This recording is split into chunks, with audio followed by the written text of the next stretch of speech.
Hi there, Coach Latanya here. Welcome back to my channel, Elevate Wellness. So today I am going to talk about, we're still talking about relationships in the area of marriage, but today I'm going to be talking about the office of a wife. And that is something that we have to be equipped for. I think a lot of times we run into marriages thinking that marriage is supposed to serve us and do everything that we want it to do, whatever it is that we visualize in our head. And I do think that marriage is fulfilling, but marriage is a lot deeper than what we hear. And so I wanted to be that voice for you to kind of help you get a better understanding from someone who really is a wife and from someone who has been on that journey for a while. Okay, because there's a lot of misinformation out there, and we romanticize the events, but we miss the day to day. Okay, so if you are interested in that topic, stay tuned.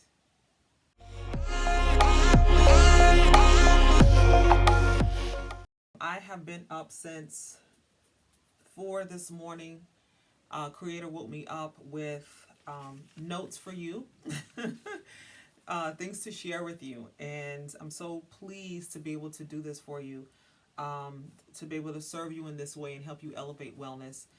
If you are not married, then this is hopefully will be helpful for you. And if you are married, please go ahead and chime in. Let us know in the comments how long you've been married, what's your experience. I also think it's important to say that I do not speak for all married people, because all marriages are different, because they are different individuals, right? Different backgrounds, different cultures, different beliefs, different values. And so I cannot stand here or sit here and say that all marriages should look like this. I'm giving you a sneak peek into my marriage, or the experience that I've had. I'm sharing from the experience that I have gained from being married. Okay? Now, I also want to let you know that I am a woman of faith, that I've said this before, but what I mean by that is I believe in Yeshua. I believe that he is my Lord. I know that he is my Lord. But also, I am not religious. I don't subscribe to this denomination or that denomination or this denomination. It gets complicated. Religion gets really complicated to me when we get all these different ways that are created by man, and we miss Creator, because we are so focused on doing it A, B, and C. But he's saying, I need you to go X, Y, and Z today. And so I'm submitted to the Spirit of God, and not necessarily the way man thinks that it should be run. Now, it's also important to understand that I am Skudore Wokan. I am a Native American woman. I know some people will write me off as being, a black woman. I'm okay with that as well. But for those who want to know, or I'm here, this is why I have this channel, because I want to be able to share my culture with you, and through the lens of my faith as well. Now, I am Skudore Wokan, and so we are spiritual people. Native Americans are spiritual people. That being said, not all nations worship the same way, or even have the same practices. I've said this before, we don't have the same ceremonies.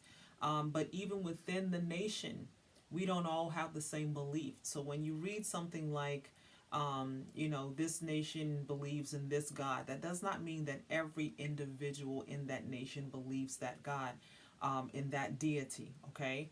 And I say that because it's ignorant to believe, because I've had people come to me and say, well, you need to be careful because, Native Americans don't believe that. They believe in this and they believe in that. And unless you've done like a consensus across the whole tribe, it's really not, it's really ignorant to say that everyone doesn't believe that way or does believe that way. As a member of the Skudore Wokan Nation, and I believe in Yeshua. I do not stand and say that everyone believes. I'm speaking about myself, okay? I believe in Yeshua. I do not practice the denominational type ways, because I don't believe that gets me closer to Creator. I think sometimes it even brings me further away. Now, you'll see that and you'll hear as I explain things more, either in this or other videos, and you'll get a better understanding of where I'm coming from with that. When we get into the office of a wife, one of the things I want to cover first is submission. A lot of times we hear, well, if you're going to be a wife, you have to be submitted. And I am not trying to submit to no man. I'm not trying to have somebody telling me what I need to be doing, what I can't do. I'm not trying to have somebody control me, because I'm my own person. I'm a boss. I'm strong. I make a lot of money. I do all these things. That a lot of that is what we hear, right? We hear, and a lot of times, and I'm not bashing the church, but we hear some churches preach, give this message of women are to submit to her husband, and that man is supposed to rule over her, right? And I don't agree with that. Okay, now I do live my life based on what the Bible says, but when I read the Bible, I read the spirit of the text. I don't take the word for word for word for word, because we can miss it. One of the things about language, Skodore Wokan, we have words, right? We have our own language. Now that language might not necessarily transfer over to English very well, because the language has such richness to it, right? So my greeting can say something like, I'm coming in peace. It's not just a greeting. You can say hello, it just means hello. But if I greet you and I say Ashkanahe, that means I come in peace. But it's also a greeting. So you know where I'm coming from as I greet you. Hello is just hello. You don't know where I'm coming from. So language has such richness to it. And unless that is your native tongue, you don't necessarily understand the richness of that word. Okay? So when we look at submission, submission is not a dirty word. I submit to my husband, but I am not submissive. I don't submit to everyone. I don't submit to everything. But we are all submitted to something. We are all submitted to organizations or supervisors or managers, right? Business owners. We're all submitted to something. So why is it that it's so hard for us to submit, or even think that it's complicated to submit in marriage? Well, when we go to Genesis 3:16, if you go there, it says how the woman's desire will be for her husband. And this is where the language barrier comes in again, because when we think desire, we think something that's lovingly, something that's longing, right? I will be longing for my husband. But what it really means is that there will be conflict there. In the garden where there was harmony, now there will be conflict. Now I'll feel like I need to be the boss. I need to be the man in the relationship. We say that I need to be the man in the relationship. I need to be the boss. I need the one calling the shots. I make more money. Why can't he go with what I want to do? I should be the one saying this. I should be the one controlling this. That is exactly what Genesis says. That is part of the fall. That judgment came from the fall. Now, and it says, as your husband will rule over you. It doesn't mean that he's going to rule over you like a dictator. It means that I have to be submitted to him. So if I'm submitted to him, then he's clearly over me, right? Ruling over me. But there's so much more to that. It's more than that. A lot of times because of religion, we take that one thing and we run with that, and that's it. We miss all of the stuff in the middle. Okay? So, being submitted to my husband as he is submitted to Christ, as he is submitted to Yeshua. What does that mean? It means that as we go through situations and I'm having issues and I don't know what to do, I pray about the issue. But I also pray for my husband's heart, that you will give him wisdom, that you will give him revelation, not you, but that Creator will give him wisdom, revelation, and that we'll work that thing out together. And that's exactly what happens. I pray for my husband. And a lot of times the answer or the revelation or the confirmation will come through him. So I'll give you an example. There was something that we needed for the house, and I wanted a particular a specific one, and he said, I don't really want to. I think I'm just gonna get one that's cheaper. I'm just gonna get a cheaper one. And it bothered me because I like for my house to look nice. I like it for it to feel nice. And he was just gonna go run out and buy anything he saw that was a good price. So I said to the Lord that this is not gonna look right. It's just not gonna look right. So he goes to the store and he comes back and he buys the exact one that I wanted. The exact one. Now, he said, you know what? It looked better. I like the price. It was just better all the way around. And it was a perfect fit. That is what it is to be submitted, because like a chiropractor, right? The chiropractor makes adjustments to the body so there is flow. Where you have flow, you also have healing. So when you have that flow in a marriage, that alignment according to the word, right? Not the religion, but the word, you have harmony, you have symmetry, you have understanding, you have a flow there, okay? So that is why I submit to my husband as he is submitted to Christ. As is the word. That's the key phrase. That's the key word that many of us miss. I submit to him as he is submitted to Christ. This is why, as a woman of faith, marriage is really about two people coming together in Christ, because that's where the order comes in, right? If I'm coming into a marriage and he's not submitted to Christ, that's going to make it really, really, really difficult. Now that we've talked about submission and being submitted, so I wanted to cover a couple of the women that were in the Bible, and I want to show you what it is to be submitted to their husbands, but they also had an authority as well. So you can be a boss, you can be running things at work, you could be so talented, so gifted, so whatever you are, right? And that does not take away from who you are. Being submitted to your husband does not take that value away whatsoever. What actually happens is it brings things into alignment. So whatever it is that you need, the positioning that you need, the favor that you need, the time that you need, the resources that you need, a lot of times that comes through the husband, or it comes through that alignment that you're in with your husband as he is submitted to Christ. Okay? So, like I said, Creator gave this to me for you this morning. So I hope that it really helps you today. There's a story about a woman named Hannah. Now, Hannah was married to Elkanah, and Elkanah had two wives. Hannah was one, and Peninnah was another one. Okay. Now the thing was, I like to bring things more into a modern time. So it's like Peninnah was like the baby mama. And if anybody has a baby mama and they're married, the challenges that can bring. Okay. So Peninnah was the baby mama. She had already had sons from Elkanah. But Hannah had none. Okay, it says how the Lord had closed up her womb. Okay, now he closed up her womb, and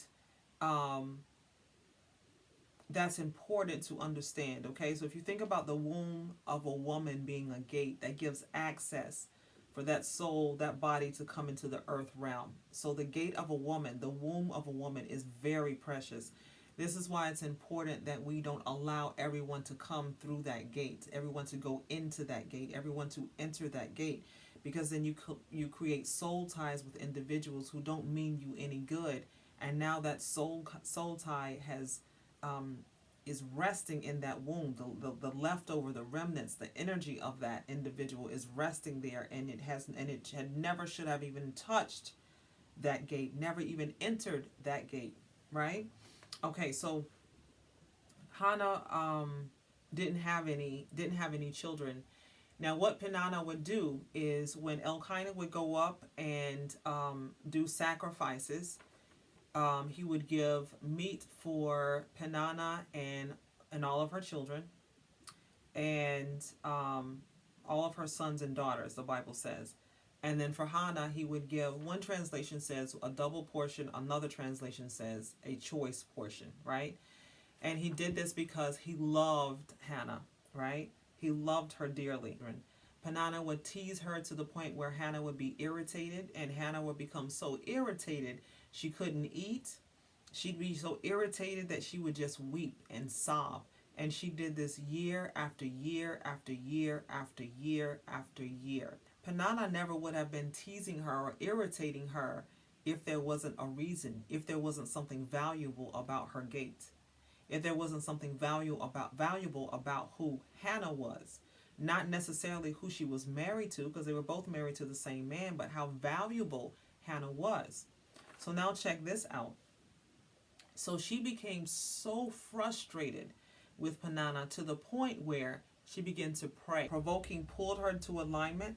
Her man of God, her priest, her pastor said, "Go in peace, and may God, the God of Israel, grant you what you've asked him." So he came into agreement with that prayer, right? Because you want to understand also that that priest was called by God. So now this man is called by God to do ceremony or to do the works of God or the service of God. And then he said this blessing over her. So coming into agreement with that prayer, saying a blessing over her, she felt relief.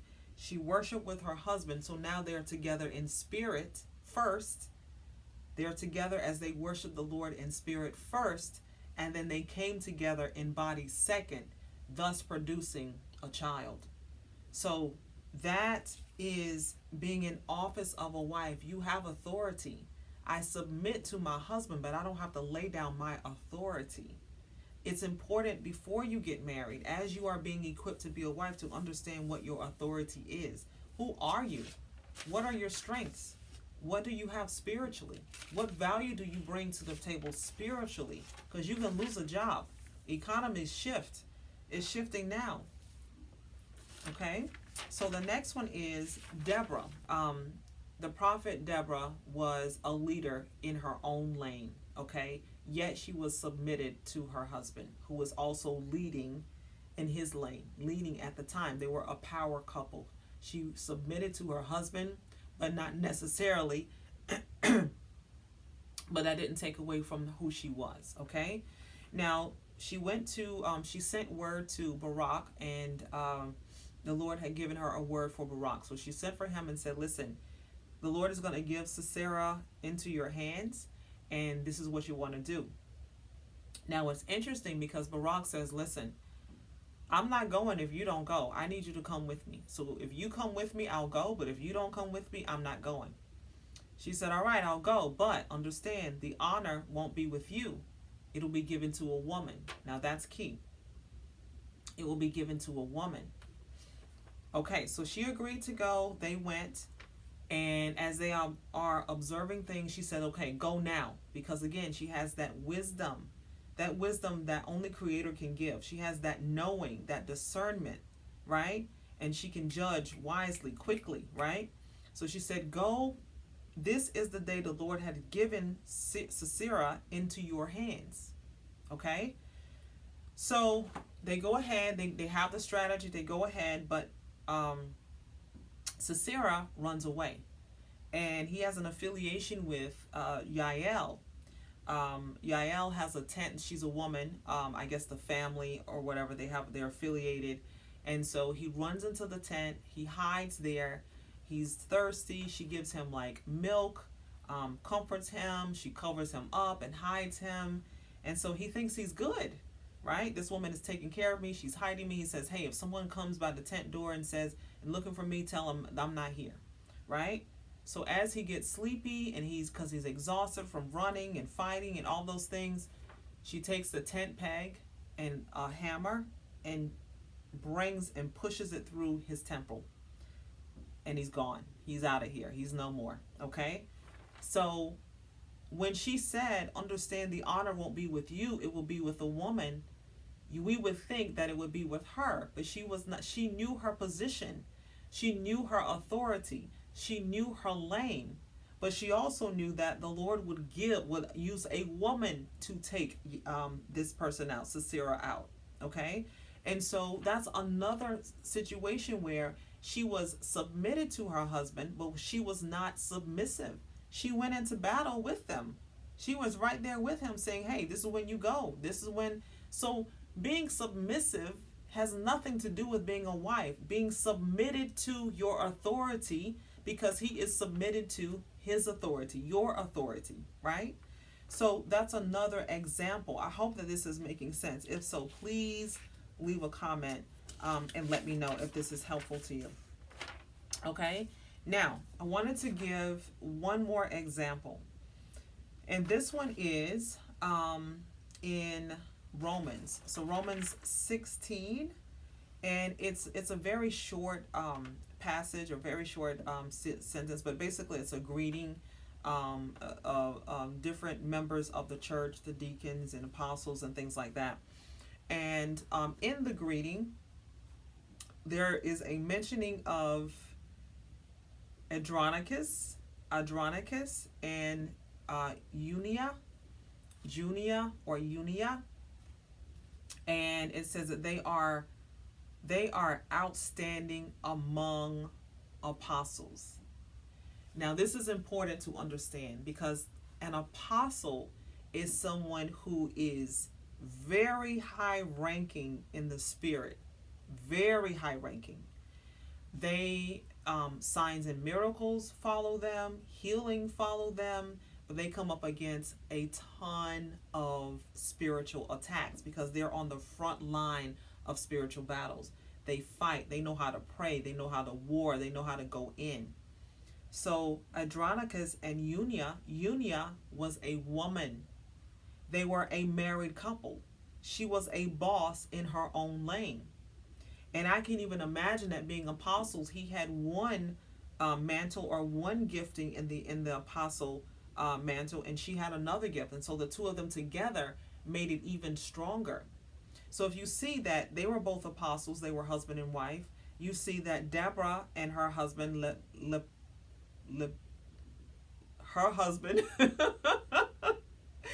they led in government.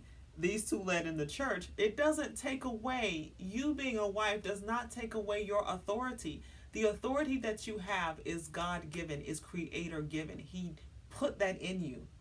It does not mean that you lay that down. What it means for me to submit as a wife means that if my husband says, hey, finances are a little tight this month, that means I don't go shopping for things that I just want. If I don't need it this month, I won't get it, right? That's what it means. It means I'm submitted to the household. If my husband says, listen, I'm working this week, I have this to do this week, I'm going to be working late this week, I'm submitted to the household. That means I'm making sure that the kids have what they need. I'm making sure that I'm taking care of whatever it is at home so that he can go and do what he needs to do. I am submitted to him. As to be his help, to be his support, right? And so it doesn't take away from my work. It doesn't take away from my value. It doesn't take away from any of those things. If I make more money from him, it doesn't make me more masculine. It just means that I made more money than him that month, right? That's all it means. So making more money does not negate your role as a wife. Making more money does not mean that you don't submit to your husband as he is submitted to Christ. That's the key word. Is he submitted to Christ? Because if he's not, it's submit to your husband as he is submitted to Christ. Okay? So I wanted to show you those things, those three women. You see that Hannah her gate was valuable, as all women, but she was going to birth the prophet Samuel. Okay? She was going to give birth to the prophet for that nation. That's powerful. And so sometimes the provoking that we get is to push you into alignment. She was so shook from the taunting of Peninnah that her womb was closed up. And that's important because when we think about relationship, I cannot go before Creator not repented, not cleansed, not saying forgive me for this. I can't do that. If I don't ask for forgiveness, if I don't forgive those, how can I ask for forgiveness? How can I expect to be forgiven, right? We have to come before him clean. She had these things on her heart towards Peninnah. She had grudging. She had all these things on her heart. She was irritated. Think about being irritated. Think about the things you say to yourself when you're irritated. Her womb can't be open when you're irritated. A lot of times, even now, today, when someone's trying to get pregnant, it's the stress of you trying to get pregnant that prevents the pregnancy. But the moment they say forget it, they get pregnant. So we don't understand a lot of times the spiritual part of life. We only see the manifestation. And a lot of times with religion, we go by that word only, and we don't see the spiritual side of it. Okay? So once she came into alignment and she let those things go, she came into alignment with the agreement, with the prayer, with the blessing that Eli said over her. Then she and her husband came home. They were in alignment. They worshiped together. Perhaps she was so irritated she couldn't even worship with her husband. Perhaps she was so irritated before she couldn't even pray with her husband. Okay? And so as she came into alignment with her husband, they worshiped together spiritually. They came together physically, and Samuel was birthed from that union. All right? So I wanted to share that with you today because the office of a wife has great authority. Whether your territory is your home, your children, whether or your territory is business, entrepreneurship, whatever your authority is, that's one of the most important things that you want to understand about who you are. Are you an entrepreneur? Are you a mom? Who are you as a wife? How do you help your husband? What authority do you have? Okay, those are the things that you want to understand. You don't submit as in you're giving up everything. You are submitted to your husband as he is submitted to Christ. Okay, and so in an office as a wife, I am to pray for my husband. I'm to pray about my husband. I'm to take things to Creator. And then he brings that revelation. He brings the resources. He brings that whatever it is that we need, whatever that issue is. He brings a lot of times confirmation through my husband. Sometimes he'll even bring a dream. I'll be praying about something. He'll bring a dream through my husband, because you want to understand that we are knitted together spiritually. This is why ungodly soul ties can rob you of the time, of the energy, of the love that you could have, because we get hung up on the past, right? And we also see that in today's time too. You can sleep with this person, sleep with that person. I'm a woman, but I'm gonna do all these things. I'm gonna, sleep around and just keep it casual. You can't keep when you understand the value that you bring to the table, not the money that you make, but the value that you bring to the table. The way you were created and why you were created, the purpose for which you were created, and what the assignment that you were created for. That is so valuable. You are so valuable. To submit yourself to someone or to lay with someone who does not value that enough to wife you, enough to protect you, enough to provide for you, enough to love you as he loves his own body. That's another thing I wanted to say. The Bible also says that husbands, love your wife as you love your own body. You feed it, you bathe it, love your wife as you love your own body.